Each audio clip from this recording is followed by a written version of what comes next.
All right, let's talk about feeling our best after age 40. And today I'm sharing 6 of the daily habits that make me feel my best at 42.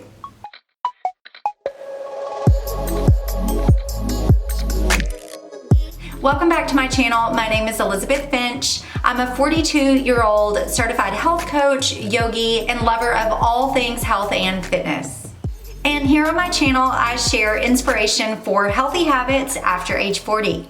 Now, today's format is a little bit different than what I usually do because I jotted down just a quick outline of what I wanted to talk about in this video, but I have no real notes, and I usually do use quite a bit of notes. So I'm just gonna kind of wing it, which for some reason feels like the right thing to do today, so I'm just going on vibes. You know, I'm at 42, I think a lot about, how I feel my best on a daily basis now and how much different that is from how it used to be. And I feel like a lot of women say the same thing. So we're just gonna kind of chat. Now, while we're at it, I would love to ask you guys for any feedback you have on future videos that you would like to see. I know sometimes I'm in the kitchen, sometimes here at my desk, and I'm more, kind of sharing tips, but I would love to know from you guys, would you like to see more videos in the kitchen and like making food or like what meals look like? I know I've been talking a lot lately about protein, and that's something that I've been focused on more at age 42 and just making sure I'm getting a lot of protein in my diet, and I'm really finding that I have noticed a lot of benefits in doing so. But I want to be talking about what you guys want to hear and what you guys want to talk about. So if you would, please go to the comments now. You can hit pause on this video if you want to, or just scroll up. Scout is here making all kinds of noise. Or you can just scroll up, but drop me a comment and let me know some ideas that you have that you would love to see future videos around. Okay? Okay, perfect. Now back to these 6 daily habits that are on my mind right now that really help me feel my best at age 42. Let's get going. All right, so number 1, and it always comes number 1 because I feel like it is number 1 above everything, is good sleep. And this comes down to, not staying up too late at night, going to bed early, having a good bedtime routine and rituals in place that help me so that I'm, nice and wound down and relaxed and ready to go to sleep at night for an early-ish bedtime, which helps me to get up in the morning and feel my very best and feel rested and all of those things.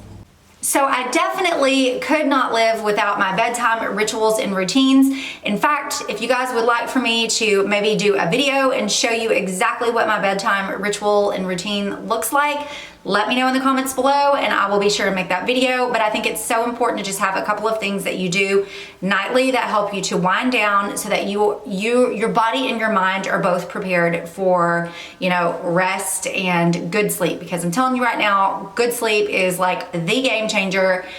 It is the number 1 thing. If you do not get good sleep, I'm not sure that the rest of these even matter. So it has to be number 1.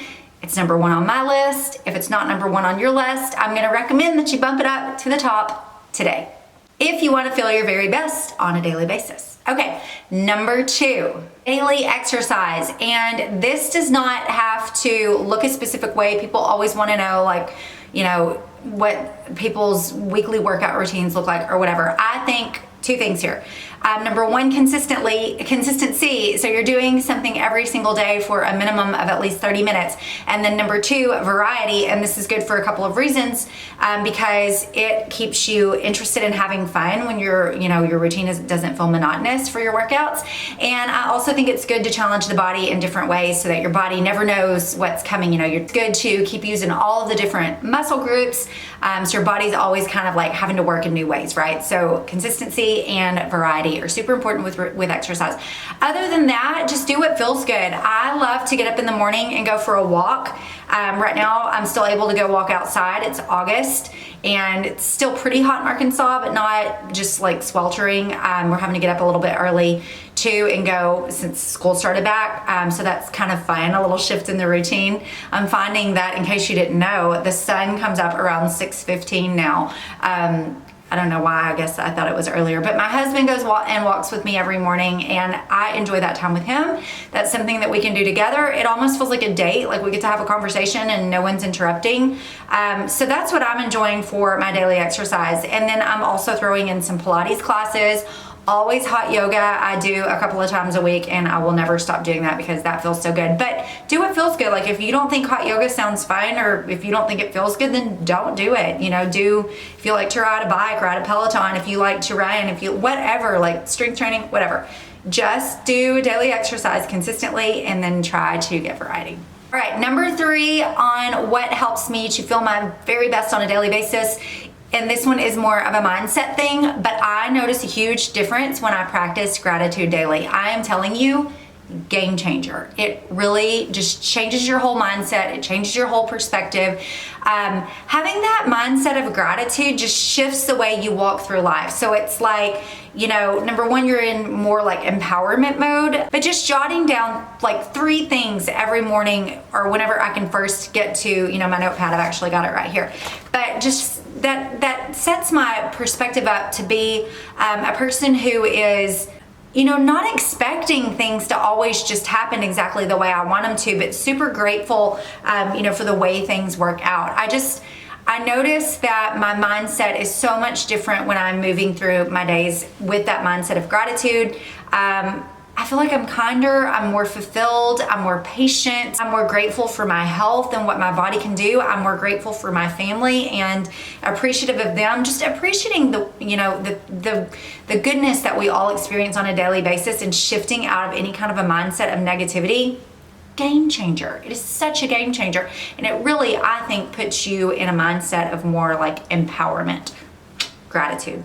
All right, number 4 is to balance my blood sugar by eating a protein-rich and fiber-filled breakfast. Okay, yes, I have, just like probably every other 40-something-year-old female, I have experimented with intermittent fasting. I have done intermittent fasting. I have tried to love intermittent fasting, and I know that there are so many people who preach the benefits of intermittent fasting. I'm going to tell you right now, just from my own experience, I feel like my blood sugar is more balanced when I don't eat first thing in the morning. I have coffee, and then I usually go for my walk, and then if I'm going to do a little bit of strength training, I might do that in the morning. But I like to have breakfast shortly after all of that and make sure I'm getting plenty of protein. And I talk about this in one of my protein, I guess it's the protein for breakfast video, and I will make sure and tag that here as well as below in the description if you want to watch that.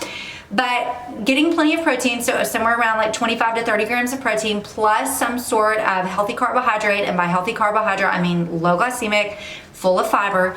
Doing those things helps, I feel like it sets my blood sugar up for more stability throughout the day, so that I'm just kind of rolling along and not having those blood sugar swings. Blood sugar swings for me lead to more extreme hunger, tiredness, irritability, and just like overall crankiness. So I like to have my protein and some fiber, whether that's fruit, whether that's a piece of whole grain toast, whatever it is, and make sure I have that, like I said, usually about shortly after I've done my morning walk. Now, that also kind of rolls right into making sure that I'm having plenty of protein and also fiber with every meal. I like to eat every 3 hours. So breakfast, like around 7:30. I usually have lunch around like 11:30, and if I need a little piece of fruit or something in the morning, I can do that. And then an afternoon snack around 3:34, and then dinner around usually 6:30. So I'm eating every few hours, and to me, that is what works for me. Now, I'm not saying that that's going to be what works very best for you. If you found some sort of fasting style that you love and that feels best for you, then go on, do that. I'm just sharing what helps me feel my best, what helps me to manage my blood sugar, which in turn helps me to manage cravings, helps me to maintain plenty of energy throughout the day. Like it's 2:10 right now when I'm filming this, and I have plenty of energy. So this just helps me feel my best. So I'm sharing it with you here. It's what works for me. Number 5 on the daily habits that make me feel my best every day at age 42 is, you may not like this one, limit eating out. I know. Hear me out, okay? Let's talk about this. So I know for a fact that when I am eating out too much or eating too many processed foods, but sometimes they kind of go hand in hand. But I know when I'm eating out too much, that I notice a huge difference in my digestion. And I'm a big digestion person. I like for everything to be going smoothly and running on track, and I notice immediately when things get off. So for me, I think that a lot of the restaurants use oils that are not as high quality as what I cook with at home. When I cook at home, I'm using olive oil. I am using avocado oil sometimes. Mainly it's all olive oil, but sometimes avocado oil. But these are very high quality oils. They're expensive. I mean, a good bottle of olive oil is what, like, depends on where you are. Trader Joe's has a great one for an economical price, but I've spent before, $20 on a good bottle of olive oil. Granted, it lasts forever, but a lot of restaurants don't use high quality oils for cost reasons, because they save money when they use lower quality oils, and maybe they just taste better and people are overall happier with them, when they're eating at a restaurant, and these oils that are cheaper and taste better. But they're also highly inflammatory for our bodies, and I will notice when I start to eat too much like that, I will notice in my digestive tract. Also, we are served bigger portions at restaurants, and if I eat out too much, 100%, I am probably gonna start to gain some weight, and that doesn't feel good to me either. So I like to limit eating out. I like to cook and prep most of my food at home. I do not cook super complicated. I don't believe in that, but I do cook and prep most of my food at home. Every now and again, I'll use like a rotisserie chicken, that I'll pick up like at Whole Foods or whatever. And I think that is beneficial too, if you need to be super quick, but I think you can do a lot like in the air fryer, in the oven. It does not have to be complicated. Cooking does it. But I do believe that it's a healthier choice to mostly eat at home. Now, do we eat out? Sometimes, yes. Today's Friday when I'm filming this video. We have plans to eat out tonight. We're probably gonna eat, pick a restaurant as a family. But for the most part, we're not eating out hardly any for dinner during the week. I might make lunch plans with a friend like one day a week, but really I eat lunch every day at home. Same with breakfast. I'm not a big bruncher outer. I just like to eat at home with you. Like I said, maybe like one meal a week, maybe 2 meals a week every now and again, but usually it's not that much because I feel better, and that's what this whole thing is about. Okay. And then number 6 on the daily habits that make me feel my best at 42 is I have rituals and routines. I've kind of already touched on this with the bedtime.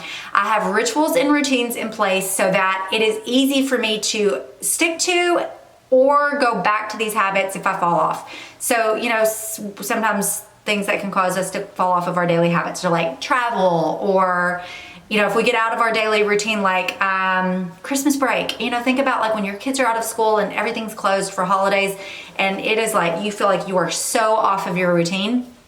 So that kind of gets us off track as well. But when we've got rituals and routines in place that we can go back to quickly, to me the rituals and routines are what make habits fall into place. Is that how I want to describe that? I'm thinking about it. Like, rituals and routines are a series of habits, and we do them together. And so, it's kind of like, okay, this happens first, then this happens next, then this happens next.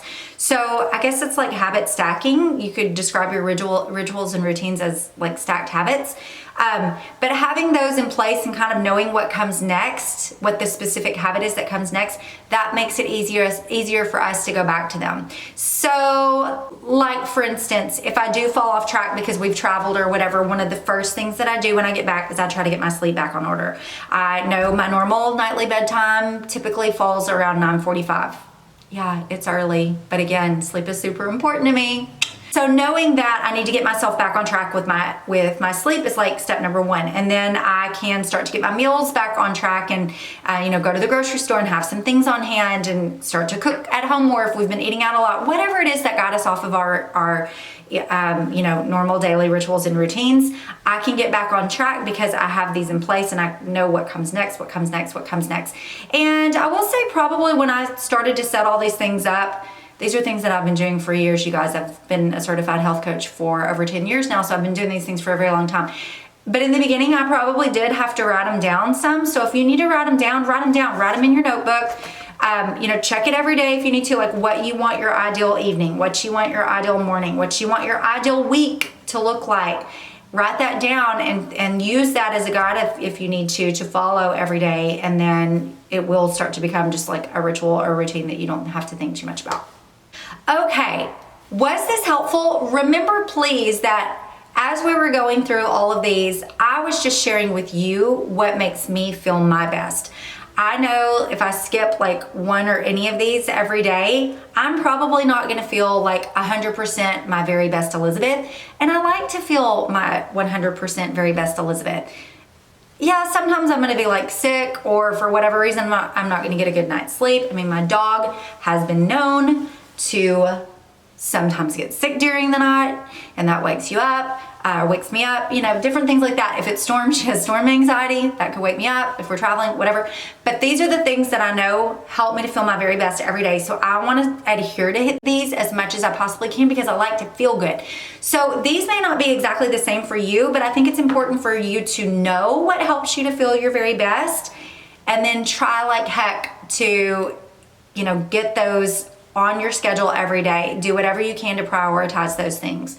Because yeah, y'all, it's all about feeling good. It's all about feeling our best. And I don't mean just physically, yes, physically, but not just physically, also like mentally and emotionally, and like from a self-confidence perspective, all of those things. So let me know if those were helpful. Let me know if you feel the same way, if any of these are on your list of things that help you to feel your very best every day. I would love to hear if you have anything that you'd add to the list. And again, please let me know any ideas that you would like to see for future videos. I'm all ears, and I would love to hear any ideas or suggestions or feedback that you may have.